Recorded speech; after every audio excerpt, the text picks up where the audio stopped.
अरे बाबा, या राजकारणी तर आमचं बळी घेऊन ठेवलं. उगाच आम्ही मतं केली असं झालं होतं. अक्षरशः रडून सोडलेलं आहे आम्हाला. आमचं घर पण नाही. आजच्या तारखेला आमच्याकडे काही नाही.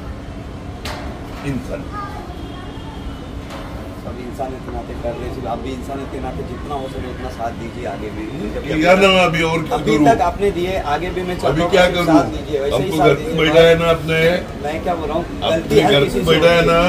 अभी और क्या करूं वो बोलो. गलती हर किसी के लोग से हो गई है.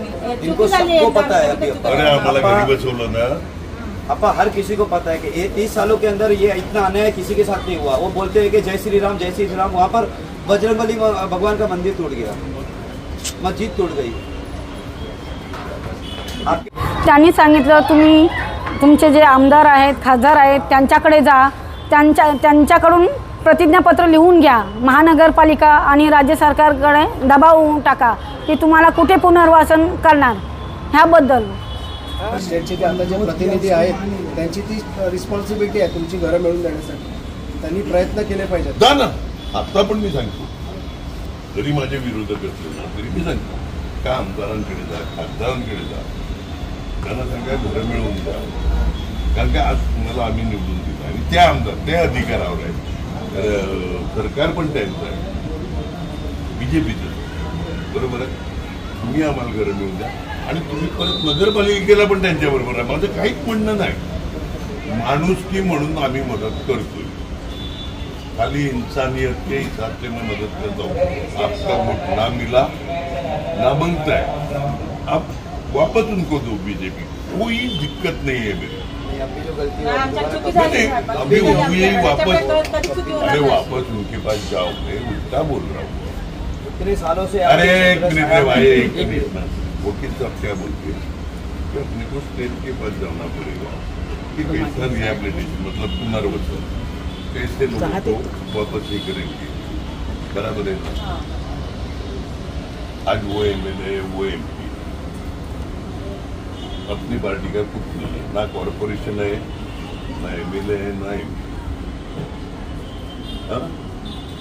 तो आज वो लोग आपने चुन के, आपने मतलब लोगों के साथ उन्होंने रहना मतलब, और आपने उनके पास जाना कोई भी गलत चीज नहीं है. गधे. अरे आज इधर डाला है बॉल स्टेट गवर्नमेंट और कौन पता है. एक मिनट. आज उनके कौन दिया है, क्यों क्या है, कौन है, उनको लेकर तो जाना पड़ेगा गवर्नमेंट के पास. बस उतना ही जा. हाँ मैं वो जाऊँगा. सब लोग मिल के जाएंगे हम लोग. लेकिन ऑर्डर के बाद एक कोर्ट के ऑर्डर आने के कोर्ट के ऑर्डर आला आहे. आता कसं पुनर्वसन करणार.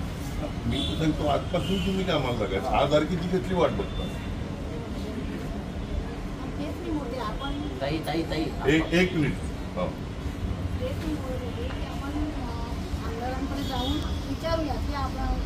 आमदार आहेत, खासदार आहेत. महानगरपालिकेला तुम्ही समजावा की आम्हाला महानगरपालिका नाही, राज्य शासन आज बीजेपीचं सरकार आहे. नमस्कार. 41 इमारतींवर आता कारवाई ही पूर्ण झालेली आहे, परंतु प्रश्न आहे पुनर्वसनाचा. पुनर्वसनाचं पुढे काय असा प्रश्नचिन्ह उपस्थित असतानाच आता नागरिकांना जिथे मिळेल तिथे ते मदत घेण्यासाठी धावत आहेत. गेल्या काही दिवसांमध्ये त्यांनी खासदार, आमदार, सगळे अधिकारी सगळ्यांच्या हातापाया जोडून झाले, परंतु कारवाई काही थांबली नाही. थेट मुख्यमंत्र्यांपर्यंत गेले, परंतु कारवाई काही थांबली नाही. अखेर ही कारवाई पूर्ण झाली आणि नालासोपारा पूर्वेच्या विजयलक्ष्मी नगरमध्ये 41 इमारती ज्या अनधिकृतरित्या बांधल्या होत्या त्यांच्यावर कारवाई झाली आणि ते निस्तानाबूत करण्यात आले. आता प्रश्नचिन्ह हा उपस्थित राहतोय की कोर्टाने आदेश दिला होता की पुनर्वसन झाल्याशिवाय या नागरिकांना बाहेर काढू नका, परंतु निर्दयीपणे या नागरिकांना रस्त्यावर सोडण्यात आलंय आणि ज्यांना कुठेच जाण्याची जागा नाही आहे ते बिचारे तिथेच झोपडी बांधून राहत आहेत, कारण त्यांच्याकडे जाण्यासाठी पैसेही नाही आहेत आणि कोणती जागाही नाही आहे. अनेक नागरिकांना तर विजयलक्ष्मी नगरमधून ते आलेले आहेत म्हणून त्यांना घर मिळत नाही आहे. अशी परिस्थिती उद्भवली असताना जेव्हा आमदारांनी देखील हात वरती केले, खासदारांनी हात वरती केले आणि आपल्या वसईच्या आमदार स्नेहा दुबे पंडित पंडित यांनी देखील काही बोलण्याची नकार दिला, त्यावेळेसच आता त्यांनी धाव घेतली माजी आमदार हितेंद्र ठाकूर यांच्याकडे. हितेंद्र ठाकूर यांच्याकडे गेल्यानंतर नागरिकांनी त्यांच्या समस्या सांगितल्या आणि तिथेच बहुजन विकास आघाडीने आता पुनर्वसनासाठी प्रयत्न केलेत.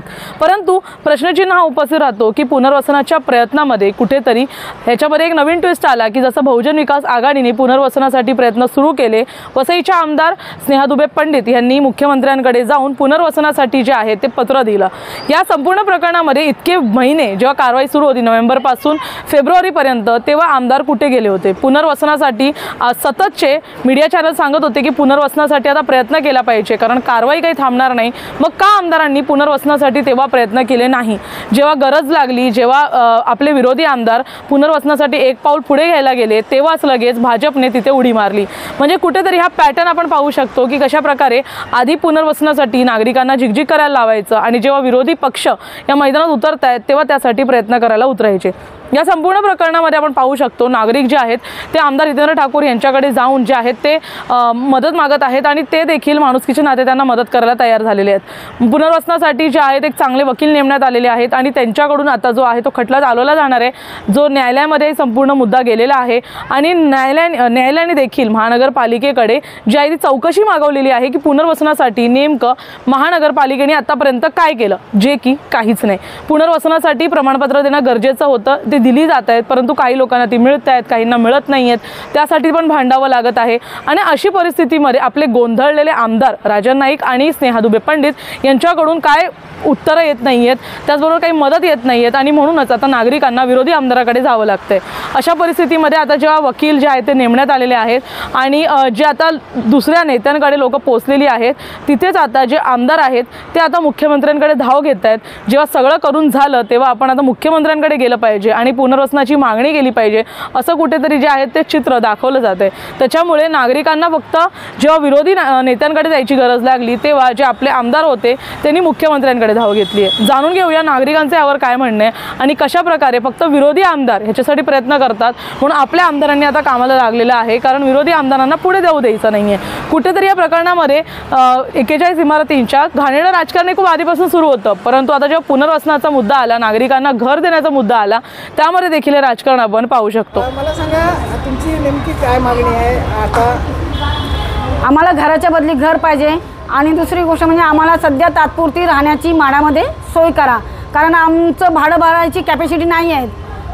जेव्हा निवडणुका होत्या त्यावेळी जेव्हा आलेले तुमच्याकडे मतं मागायला, तेव्हा काय तुम्हाला आश्वासन दिलं होतं? आम्हाला सांगितलं की तुमची बिल्डिंग तोडली जाणार नाही, आम्ही तुमच्या पाठीचे आहोत, एकाही बिल्डिंगला हात लावू देणार नाही आणि तोडायचं असेल तर पहिलं तुम्हाला चावी देणार, राहण्याची व्यवस्था करणार, मगच बिल्डिंगला हात लावू आणि नाही झालं तर आम्ही बुलडोजरच्या.